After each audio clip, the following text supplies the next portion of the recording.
ధనుసు రాశి వారికి 2025 నుండి మరియు ఉగాది పండగ నుంచి ఆదాయ వ్యయాలు, రాజ్యపూజ్య అవమానాలు, ఆరోగ్యము, పెట్టుబడులు, ఉద్యోగము, ప్రమోషను, విదేశీయాన పరిస్థితులు ఎలా ఉన్నాయో ఈ వీడియోలో సవివరంగా సంపూర్ణంగా క్లుప్తంగా తెలుసుకుందాం. ధనుసు రాశిలో ఏ నక్షత్రాలు వస్తాయిగా? మూలా నక్షత్రంలోని 4 పాదాలు, పూర్వాషాఢ నక్షత్రంలో 4 పాదాలు, ఉత్తరాషాఢ నక్షత్రంలో 1 పాదం కలిపితే ధనుసు రాశి. చాలామందికి పుట్టినటువంటి కాల సమయంలో డేటా బర్త్లు లేనటువంటి కారణం వలన పేరు యొక్క మొదటి అక్షరాన్ని అనుసరిస్తూ రాశిని తెలుసుకునే ప్రయత్నం చేద్దాం. ఏ, యో, బా, బి, బు, ధ, బా, డ, బే అక్షరాల వారందరూ కూడా ధనుసు రాశి జాతకులే.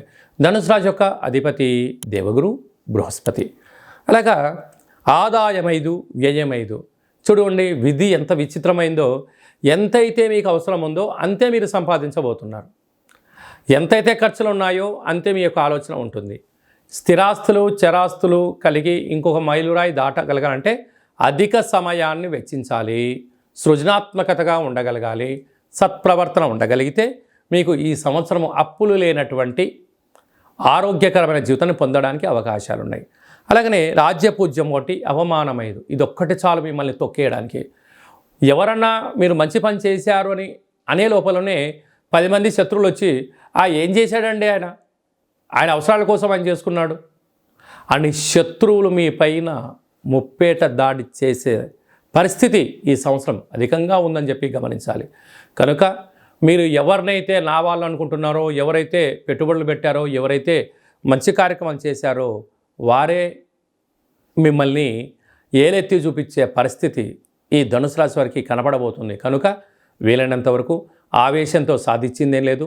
కాలం అనేది ఎప్పటికైనా కూడా నువ్వు ధర్మంగా ఉన్నంత వరకు, నువ్వు న్యాయంగా ఉన్నంత వరకు, నీ శ్రమను నువ్వు నమ్ముకున్నంత వరకు భగవంతుడు మిమ్మల్ని ఎలాంటి ఇబ్బంది పాలు కాకుండా చేసే పరిస్థితి ఉంటుందని చెప్పి కూడా గమనించగలగాలి. అలాగనే మూలా నక్షత్ర జాతకులకు 2025 ఆగస్టు నుండి 2026 ఏప్రిల్ వరకు మధ్య 0, చివరి 0 కారణం వల్ల అనారోగ్యము, ఆర్థిక ఇబ్బందులు, పోలీస్ స్టేషన్లు, గొడవలు, కారాగారము, అనేక రకాల సమస్యలతో కొట్టిమిట్టాడే పరిస్థితి అధికంగా ఉంటుందని చెప్పి కూడా గమనించాలి. అలాగనే ఈ రాశాధిపతి దేవగురు బృహస్పతి అవ్వడం వలన జనవరి నుండి మార్చి ఆఖరి వరకు ఒకవైపు ఉండడము, మార్చి ఆఖరి నుండి 2026 ఉగాది పండుగ వరకు ఈ సంవత్సరం బలమైనటువంటి 4 గ్రహాలు మారడం వలన ధనుసు రాశి వారికి ఇప్పుడు అర్ధాష్టమ రాహువులు ఉండబడిన పరిస్థితి నుంచి అర్ధాష్టమ శని ప్రారంభం కాబోతుంది.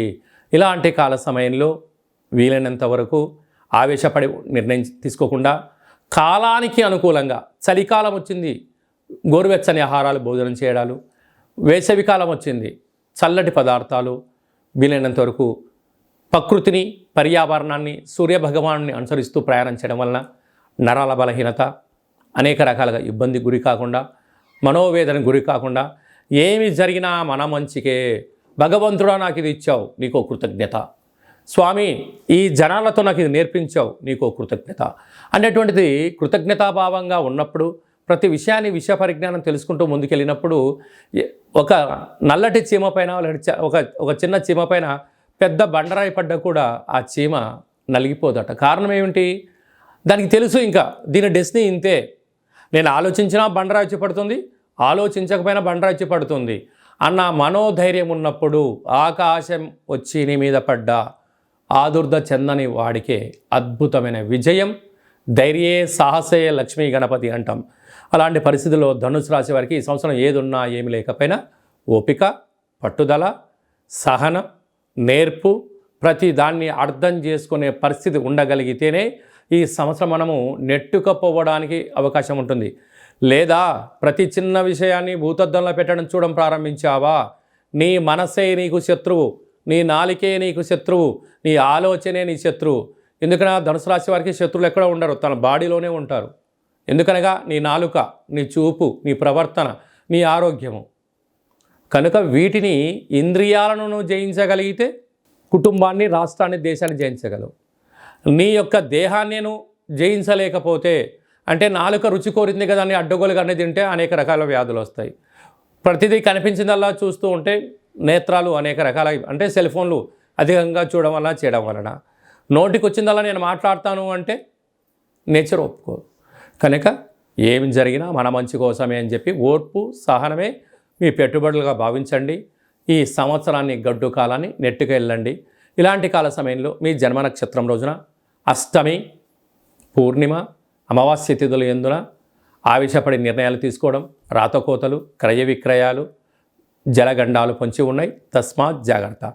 ఇలాంటి కాల సమయంలో గోవుకు ఆహారం, పక్షులకు ఆహారం, కుక్కలకు ఆహారం, సత్కార్యక్రమంలో పాల్గొనడం, ప్రతిరోజు మహాదేవుని దర్శించడం, సూర్య నమస్కారాలు చేయడం, సూర్య ఆసనాలు ఎప్పుడైతే చేస్తారో ధనుసు రాశి వారికి మంచి కాలం ఉందని చెప్పి కూడా గమనించాలి.